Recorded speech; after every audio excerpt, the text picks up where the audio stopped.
Welcome to the Inside Silverstone podcast, a business-focused podcast covering all things tech, engineering and innovation. Hosted by me, Chris Broome, a huge tech, motorsport and gaming fan, and also the owner of Longhurst, a firm of lifestyle financial planners and independent financial advisors located in Silverstone, Northamptonshire.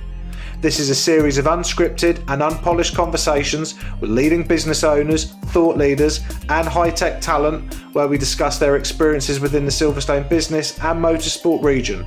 We will also be asking them to share their knowledge, insight and their thoughts on the future just for you. If you're looking to learn more about the Silverstone high growth region and commercially connect with like-minded peers, you've definitely come to the right place. Welcome to Inside Silverstone.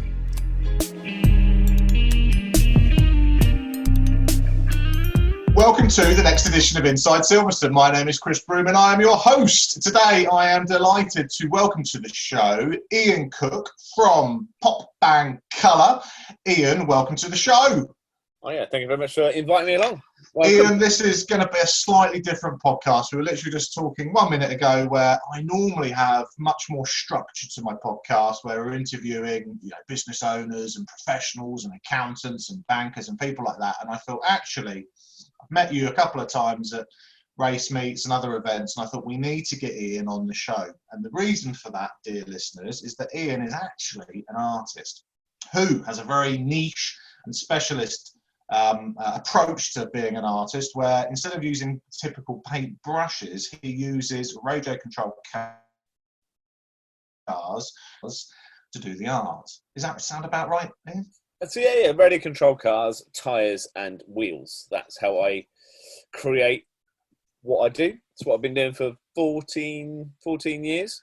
And yeah, so I create shows, events for brands with these actually. I've got one here. There we are. There's a. Gosh, show us what you've got. That's my favourite G-Wagon. That's a G-Wagon covered in lots of paint.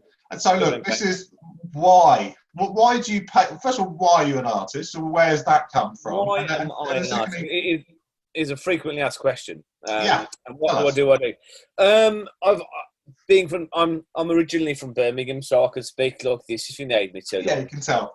But I'm not. I'm actually I'm a fake from me actually, because I live in Coventry now, but I lived in Birmingham. I still live in Solihull, which isn't really Birmingham because it's somebody at Solihull and Birmingham who go, from Solihull, but Birmingham. Who do you support? Does that have interest in?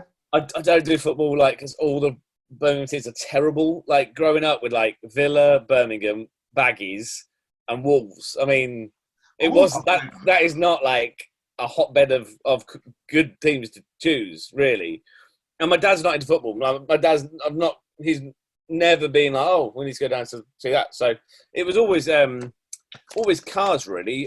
So I lived in Birmingham, and then I schooled at Solihull. I then went to Sutton Coldfield College for college. So I did BTEC National Diploma in Illustration, which I then changed to fine art in the second year. So I did BTEC, but I also did a fine art element to it. And then I went down to Winchester, Winchester School of Art, where I lost my Brummie accent because I was told I can't speak like that around here, basically. So I then came back with this kind of nondescript accent from Winchester. That was 2004. I did bar work. I was barman for a couple of years. I really enjoyed it. I really enjoyed that the kind of interactive customer side of it. So I ran a nightclub, which was fun because I needed some time out from art. Like when I finished my degree, I was just needed to enjoy so we did some bar work and restaurants. And then whilst in the bar, I was asked by a DJ to photograph because he knew I was an artist and whatever. So he asked me to photograph him at the decks. So this time there was no social media. There wasn't Facebook, Twitter, Instagram, any of that. On my old DSLR, I took some photos. He really liked the images. Some really low. They were long exposure. And then he used that image as his CD cover. So I went to HMV and bought my own artwork off. I was like, well, this is cool. And then my boss at the restaurant was like, well, surely I think if you're passionate about that, you need to get back into your arts. And I was like, yeah, okay. So I then started to teach between 2005 and 7. 2005 and 7. I was then a teacher at the college that I used to go to in Sutton Coldfield. So did that. Enjoyed it, and then I started to be a full-time artist. I was always an artist, but be a full-time artist. So I quit my teaching job, much to my grand's like, what? You just left your job? I was like, yeah, I want to be an artist. Well, that's not a job. I was like, well, it looks like a job. Well, I left because I was commissioned by Reebok to create a giant portrait of Lewis Hamilton in 2008, which hung next to Tower Bridge. So the year that Hamilton won his world championship with McLaren, I was commissioned to paint a giant portrait of him for Reebok next to Tower Bridge, which is 12 metres by 8 metres. It hung next to Tower Bridge. Took a week to create in central London. Global project for Reebok. This is prior to... Facebook was around, but not big time. So it's before social media, really. And so I did this project, whirlwind of a project. Did it, went really well, and then I was able to go full time as an artist who paints with radio control cars. That's been my USP for. What an amazing first project, though, right? Lewis Hamilton, commissioned by. It was by Reebok, bizarre. 12 foot tall by London Bridge in central London. Yep. Ian Cook lands on the world stage. It was bizarre. Like I think if I got it now, like I'd approach it completely differently. It would be I'd understand what corporate PR. I'd get it more. I'd be like, oh right. At that time, I didn't even know there was a corporate world out there. Like I didn't know that there was companies who go, okay, this is a thing, and we want this to achieve this, and this is the media exposure we're expecting. I was honestly, I was like what the phrase, like wet behind the ears. Like, I was just like, okay, yeah, I'll do this. Okay. How would you have approached it differently though, just from a learning perspective? What would you? I learned so much in the years I've done it. I think every project I do, I learn something new, or how to do it differently, or how I wouldn't do that again, or do this or whatever. And that's I think it was a perfect time. Like, I was looking to be a full-time artist. I mean, I enjoyed teaching. I learned a lot from teaching. When you've got 30 kids and you've got a classroom and you've got 3 hours and you've got to keep them on task, on point for 3 hours, it's hard. It's hard work. And I loved it. And I had some great students. I had some really good students. I had some terrible students as well who just didn't want to be there. But that's a school education environment where people that that age are still learning what you want to be. Like, you don't know if you're going to be an artist or whatever at the age of 18 or 16 or whatever. You might just be good at graffiti, and your mum and dad have said, like, you're good at graffiti, go and learn it. Go and learn some art. So I value my teaching time post uni, but I also value my uni time. Like, I loved uni. I loved what I did. Yes, car art kind of started there. PopBangColour, the name, started at uni. That was the name of my degree show. So right. PopBang is a friendly explosion of colour. That's where PopBangColour comes from. So the times I've had, I value them in terms of what I've learned from it, and so you never know. Even in uncertain times like this, where I'd normally be in my studio working away, or it's a Thursday, so it would be getting ready. This weekend would have been the British Touring Car at Silverstone, so yep. It would have been like getting the van ready, getting artwork, talking to teams, who's going to commission, have I got all my prints ready, etc., etc. Yeah, it would. That's what time of year it is now for me. April, with this kind of. So how's it work? Talk to us just from a business perspective. So you will go to a race meet, just so others understand and learn. So how you sort of operate, and even really to earn a living and build. So you would go to a race meet, where I've seen you at various race meets, and you would, prior to that, approach the teams and say, I'm going to be here. Who wants to commission one of their cars to be painted? Yeah, so I mean, if you talking touring car, obviously their budgets are tight, smaller than F1 teams or brands or whatever. So you generally go, right, well, what car's new this season? What's livery has changed drastically from last season? Yeah. Yeah, I'm luckily I've got a good relationship with Dynamics. I've got various teams, AMD. Sean's a lovely guy. He owns a couple of mine. A Motorbase, I know. I know the drivers like Turkington and Tom Ingram, and most of the drivers know me because they see me at events. And and it's nice when they come over and have a chat and whatever, because they're a person, I'm a person. Like, but you're part of a community. Yeah, and it's all part of that, and that it is a motorsport community. I mean that's why I live in Coventry. It is on the motorsports corridor. It's on that M40, M42 between Donington, Silverstone. Like I'm an hour away from most race circuits, an hour and a half, an hour. Thruxton obviously is a bit further. Brands is a bit further. Most race circuits, I'm in travelable distance. So go back to point. So generally I'll work with. I know the PR. Like Matt Salisbury, who does a lot of the PR for the teams, or Nick Bailey, who's another PR guy.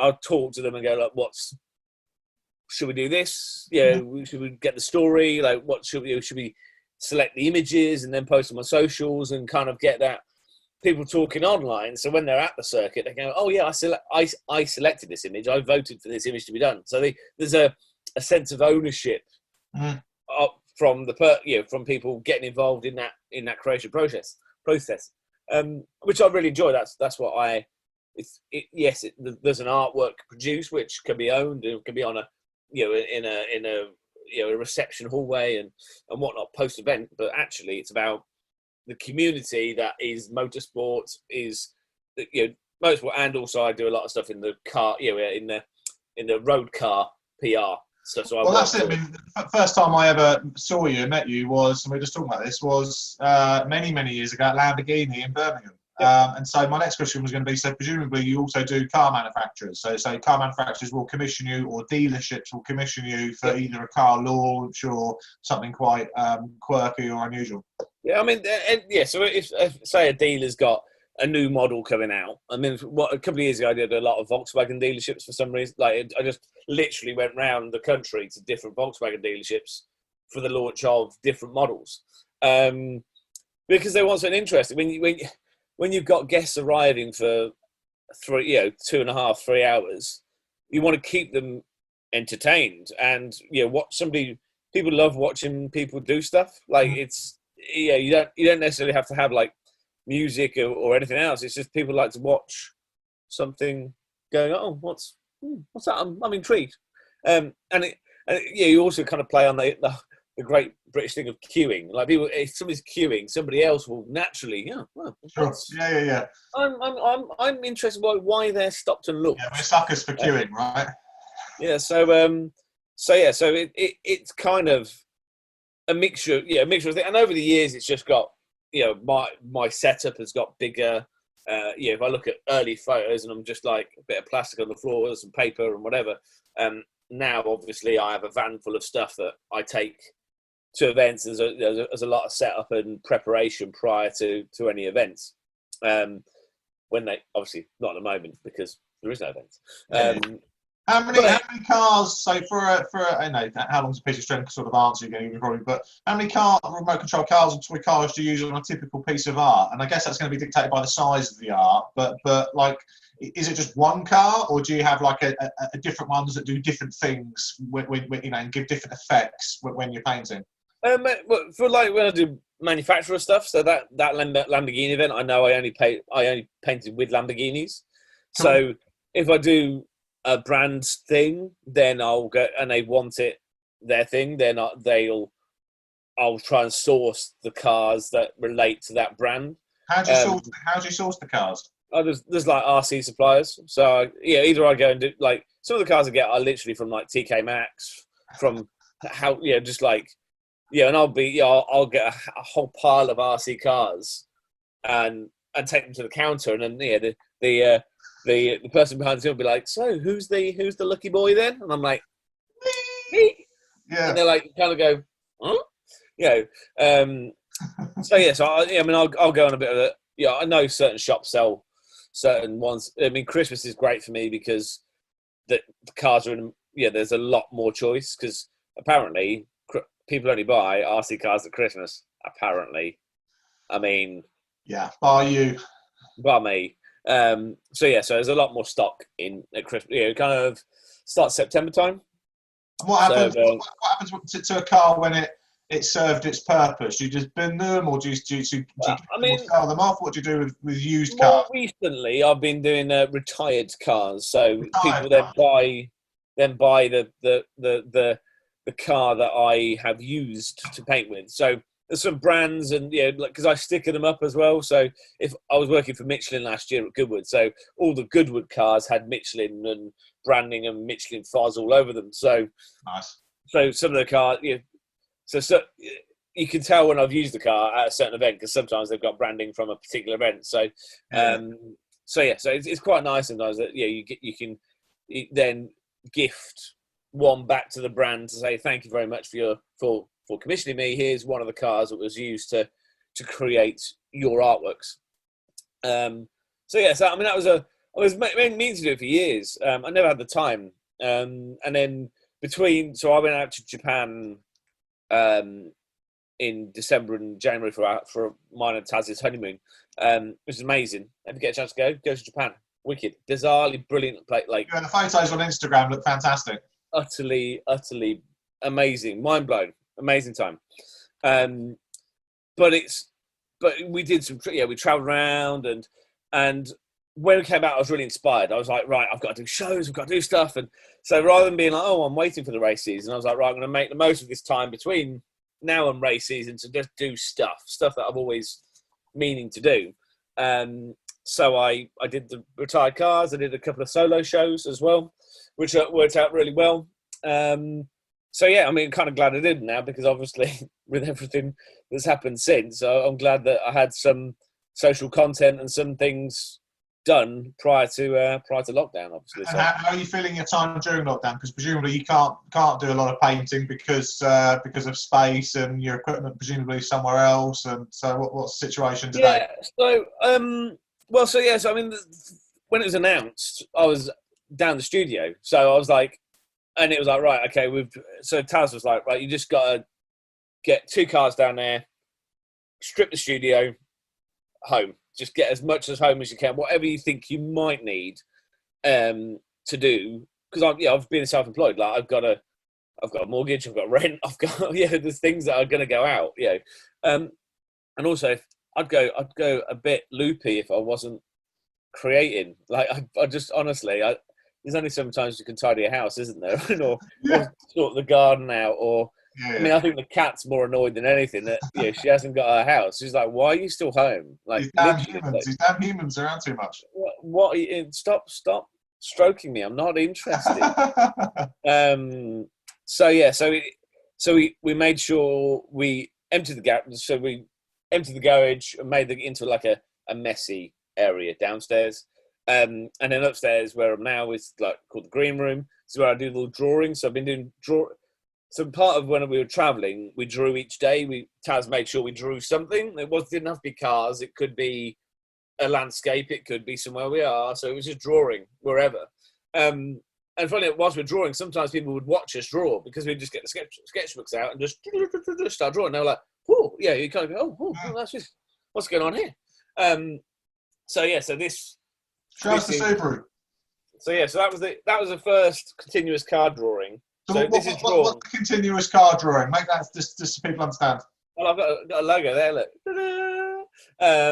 So continuous card drawing. So basically, draw a car or a vehicle without taking the pen off the paper to create the image. So you draw the whole thing without taking the pen off. So that was the first. That was the Subaru done in Mitaka, 6th of January this year.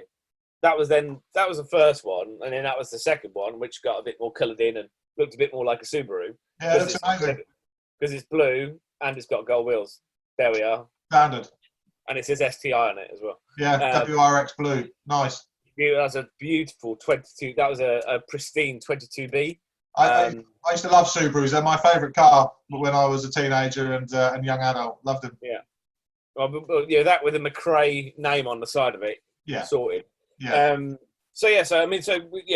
this sketchbook we had is just there's other things. So there's like a temple. Nice. We did quite a lot of drawings of just like drink because we were in bars and stuff. Common so that thing.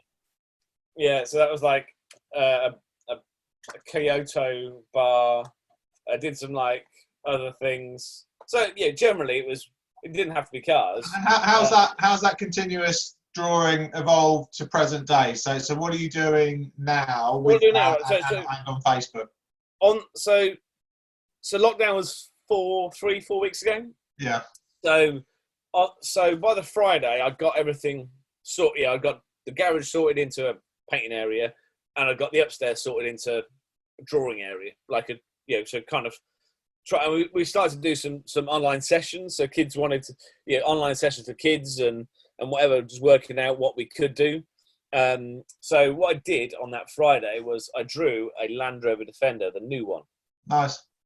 And that was done in I don't know, 15, 20, 25 minutes. What do you think of that vehicle, just as out of interest? I love it. I think it's great. I think it will forever be an icon as an old one, and it will be an icon as the new one. Yeah.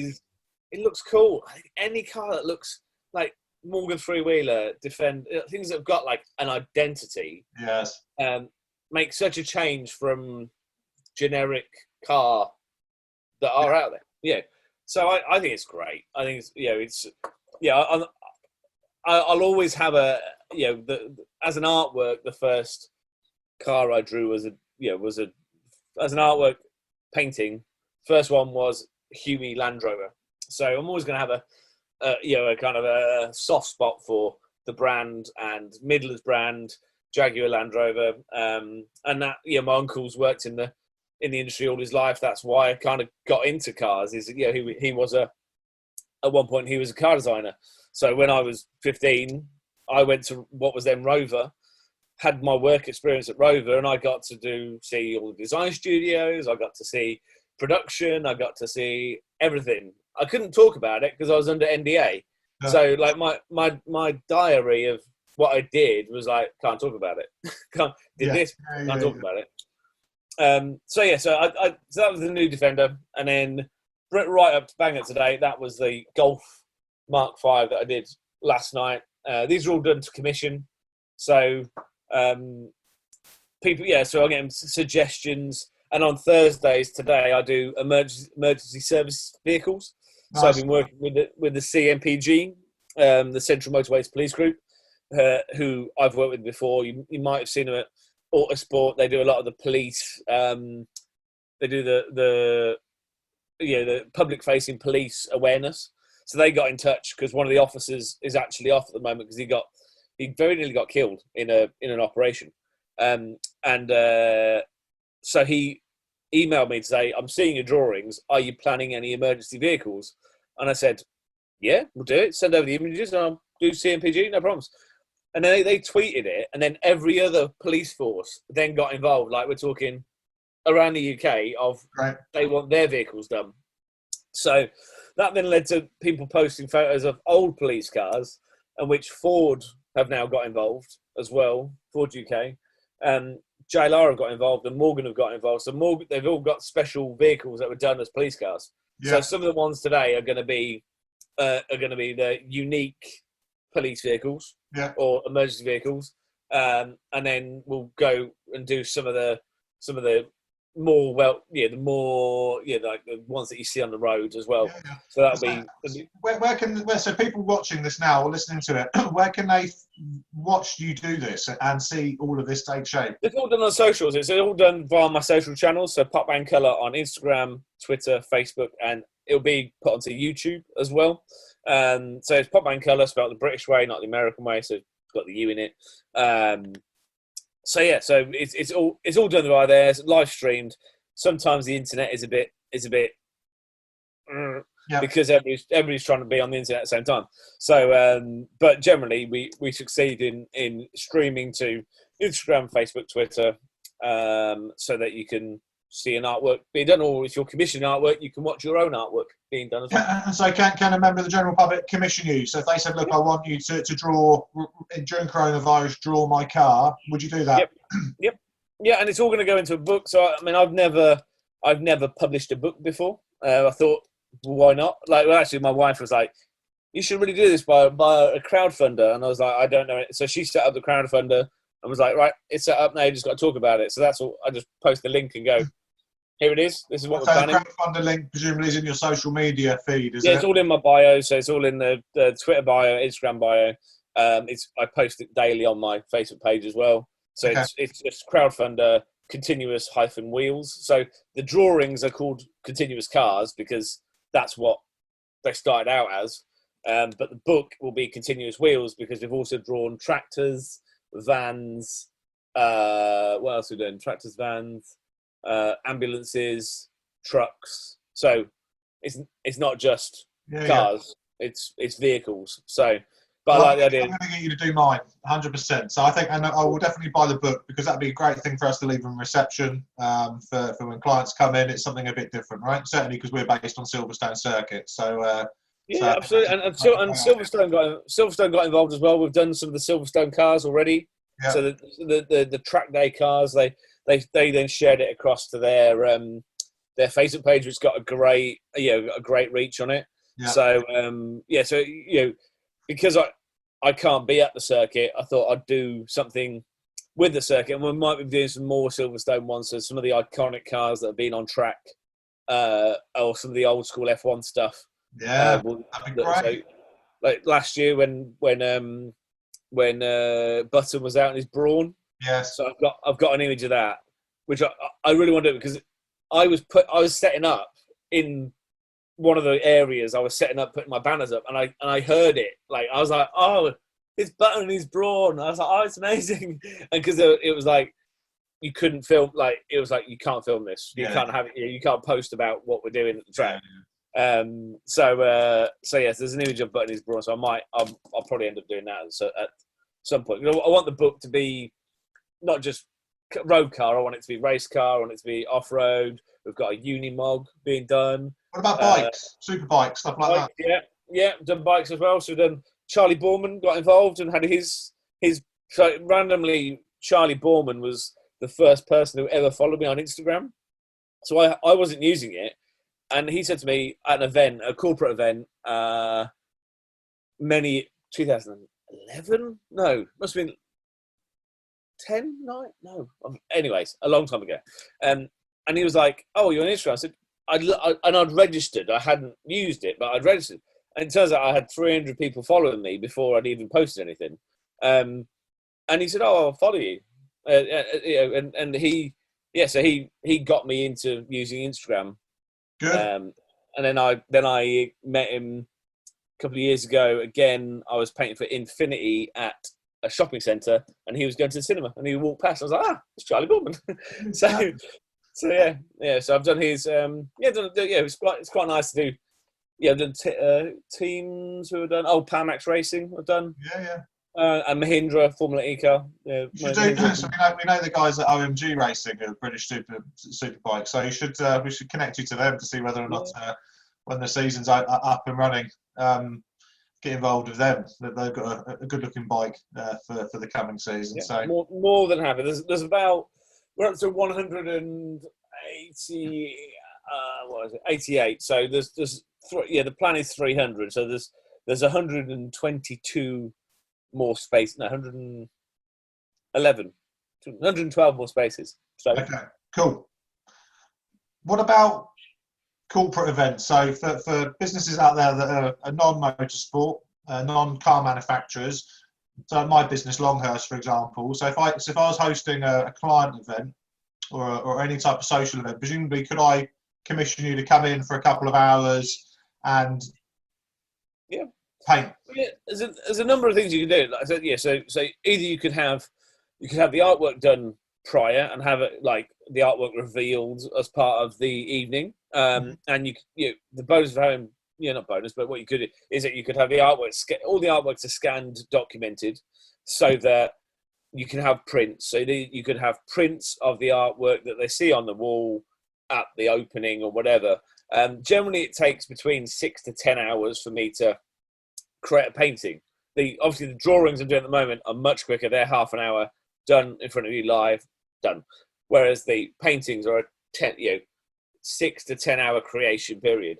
So with dealerships and stuff, I've been there in the daytime creating, ready for the evening. So when you come in, you see an artwork is nearly finished. It's you can tell what it is, and it's not complete. So some people just want want to have the reproduction print, so you can then use it on stuff. You can use it on letterheads and corporate things. Some people want give away the original to a very good client. They can go, right, we've commissioned it for our OEM client or our person who really loves cars. This is their car, and we've commissioned it to then give it as a corporate gift. Nice. So I had that. One of the artworks sent out to America was done for one brand, but actually they gave it to Fiat Group. So it was kind of given to them on the stage as a thank you, because they're big things. They're big artworks. Essentially. What's some quick fire questions actually? So what's the biggest piece of art you've painted? Was it the Lewis Hamilton one? No, that's baby size in comparison. So I did the world's largest glow in the dark artwork for Nissan, which is the size of a three-story building. Sorry, that's Lewis's one. Sorry, the Nissan one was 217 square meters, which is half the size of an aircraft hangar, and that was the Guinness World Record. So we broke the world's record for the the world's largest glow in the dark artwork. Wow, really? Yeah. Half the size of an aircraft hangar. Yeah, so it was actually the hangar that they used for filming Harry Potter in. So it was called the Black Hangar Studios, and all the green screen and all of that is where they filmed Harry Potter.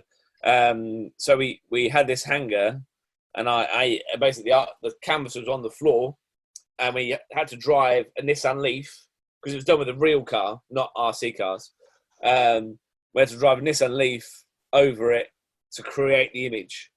And just to make it more complicated, the black hangar lighting, if you turned it off, it took like 5-10 minutes to turn back on. So it wasn't just like flick of the switch, because they're like kind of these things that had to warm up. So we had to. It was all done underneath black light, UV light, because the car it had a special bodywork on it, so the car glue. But it had to absorb the UV to glow, whereas fluorescent paint fluoresces under UV. Yeah. So you had two slightly different ways how UV light reacted with something. There's a video of it. You can still watch it on YouTube. It's done 5 years ago. Right.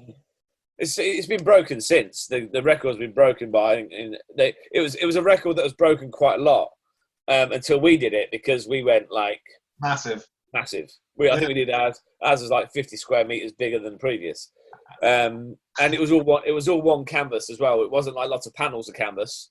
It was like one giant canvas. How long did it take? 5 days. All these projects I have a set amount of time, because they want to release it at a certain time. And with Guinness, you pay Guinness a lot of money to break that record. So Nissan had to pay Guinness. Then I was commissioned by Nissan and given the rules of what we had to break that record by. Yeah. Or how even. That was cool. It was a lot of these kind of projects happen, and post event you go, oh, that was amazing. You forget the stress. You forget how how you felt, or like oh my god, what's going to happen? Like we got the basic outline was printed onto the canvas, because there's no way you could draw freehand, no way. And the company who printed it, I was like, right, yes, all systems go, we want to get it printed. So they printed it, but they printed it on a slightly different material than they tested it on. So when we got it to the hangar, we did the lights, and we're like, all right, cool. Can we see the outline? No. You can see the outline with the lights on. You couldn't see the outline when it was under UV at all. And it was UV. It was a UV paint they'd used. It was just like, oh, man. What did you do? Well, it's funny. I remember the PR team from Nissan were like, so what are you doing? And I was like, Wing first it. of all, I'm just going to go and have a quick phone call with the printers to find out what's gone on. But yeah, no, you got to go, right, when you put in this situation, go, right, deal with it. What do we do? And crack, and we worked out a solution. You would never know. The main thing is it's always cut time constraints. Yeah. And the same with the Lewis thing in 2008. It was the thing had to be done to a certain time so that Lewis could see the artwork in Brazil at a certain time. I'd got a certain amount done, and it all had to be like done for a certain time.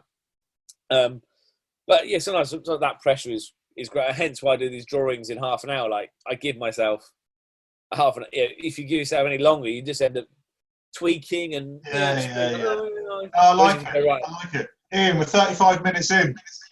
Oh no! It was meant to be a 30-minute gas bag, but it's good because there's lots to talk about. So what we're going to do, I'm going to do some very quick fire questions. So immediate thought, give me an answer, and then we're then going to go into the final two questions, which we ask on every single podcast. So what's your favourite car to paint? I always say the next one. Always. The biggest piece you've done, we've just confirmed. What's the smallest piece you've ever done? I've done small, I think the current stuff is pretty small. That's kind of A4 size. That's I saw on Instagram you've got a pin, a lapel pin. The lapel pin. Yeah, that was quite cool. Yeah, there's all kinds of little merch and stuff we're looking at the moment. And that's pretty. That's my wedding ring. Nice. If you can see that, and that's actually based on the radio control car tyre of that. It's the same tread. Nice. So that's the smallest piece related to my artwork. There we even are. your wedding ring is on brand. I like it. It says on the inside, "I will not tire of you" as well. Boom. Love it. Love a pun. Yeah. What's the toughest thing you've ever painted? Easy. I went out to Monza and did the Formula One Parc Fermé artwork where they had to paint. They had to drive onto my artwork at the end of the race. That was tough. It was amazing. I can look back at it now as a fond experience that I learnt a lot from, a huge amount from. But yeah, that was unbelievable. That was why was it so tough though? So the year I did it, 2017, I think it is the year that it rained, and it rained hard. Oh, God, right. It rained consistently from when we arrived, pretty much to the Saturday evening, where we had to lay the artwork, where they were planning to lay the artwork on that evening. And I was like, we had a truck full of wet artwork. That I had no idea what was complete and what wasn't complete. It was it was an amazing experience to work that close, like be part of the F1 circus in Monza in Italy on the 70th anniversary of Ferrari.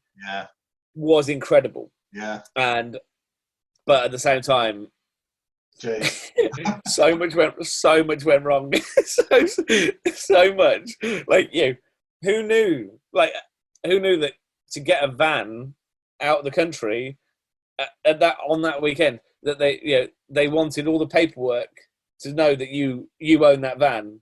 And I was like, kind of just, no, we need to know you're insured, it's yours, etc., etc. I was like, and that was just the first of invaluable learning though. Right, famous people's cars. Who's the most famous person's car you've done, and what was it? I painted for the Dubai ruler of Dubai and his sons.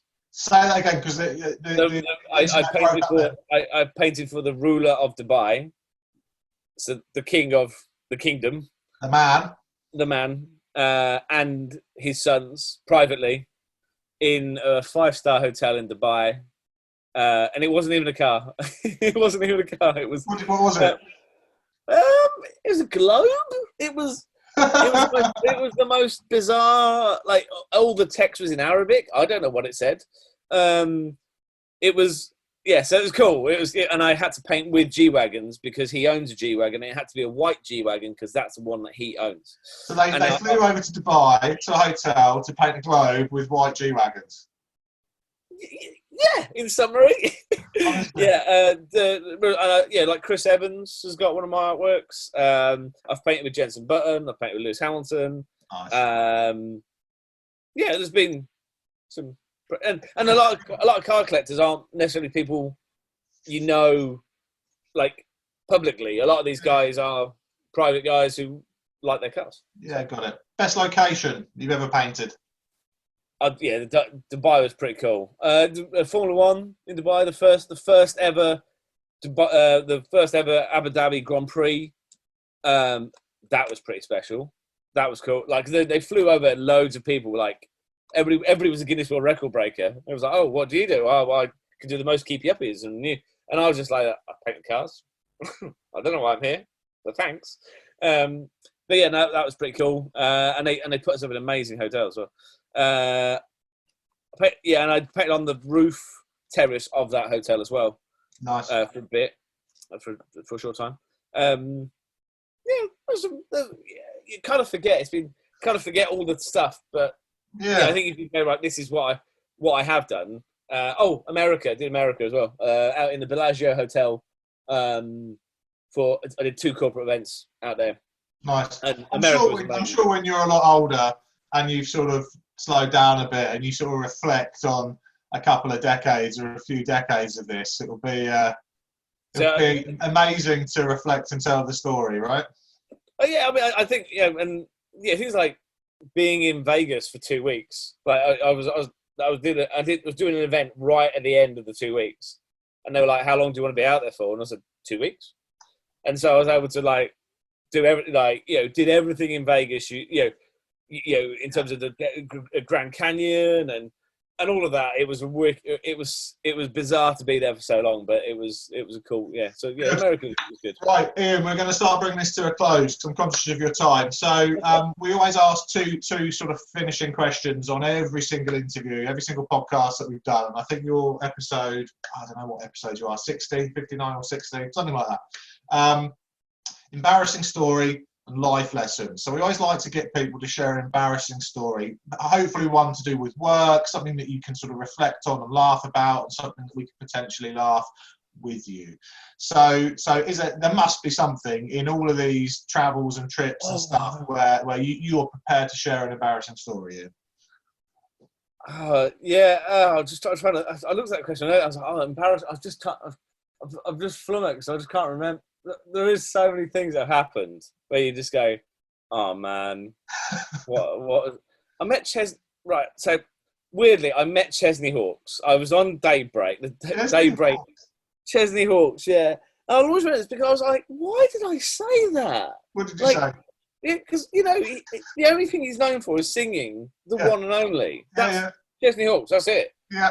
And I was like, I was starstruck by Chesney Hawkes, and I sat there going, and he kind of looked at me. You're right. I went, yeah.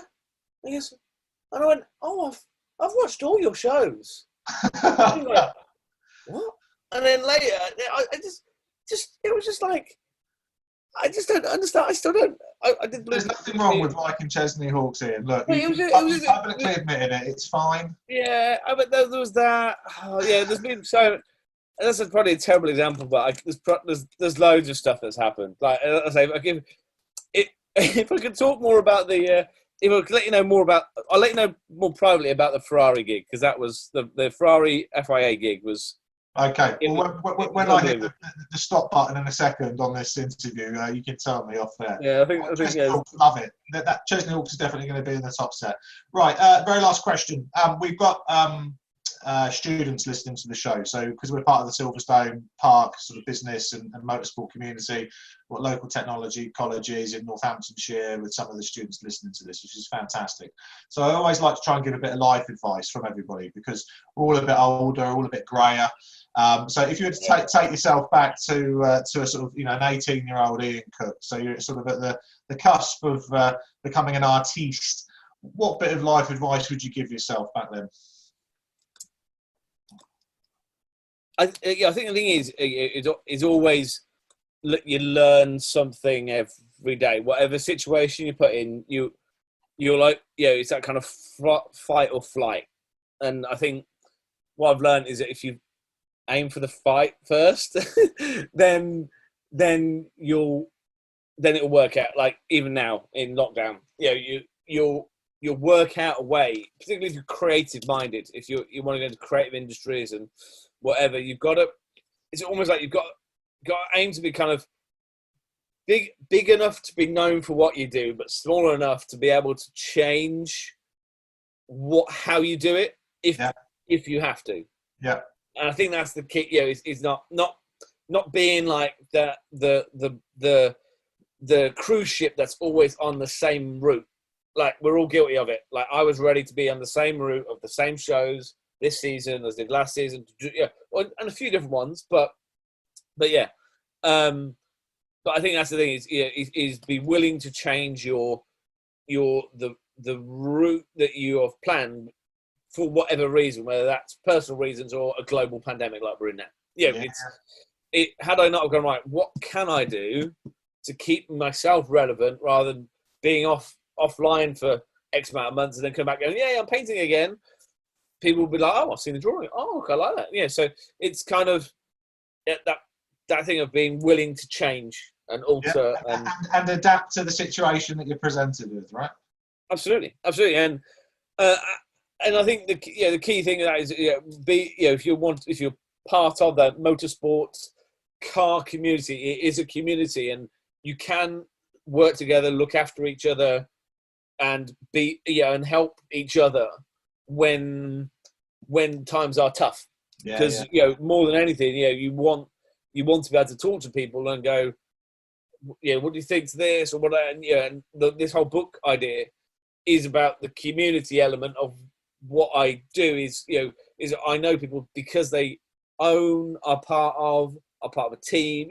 It's part of that. So if that's an advice thing, I'd say is it's great.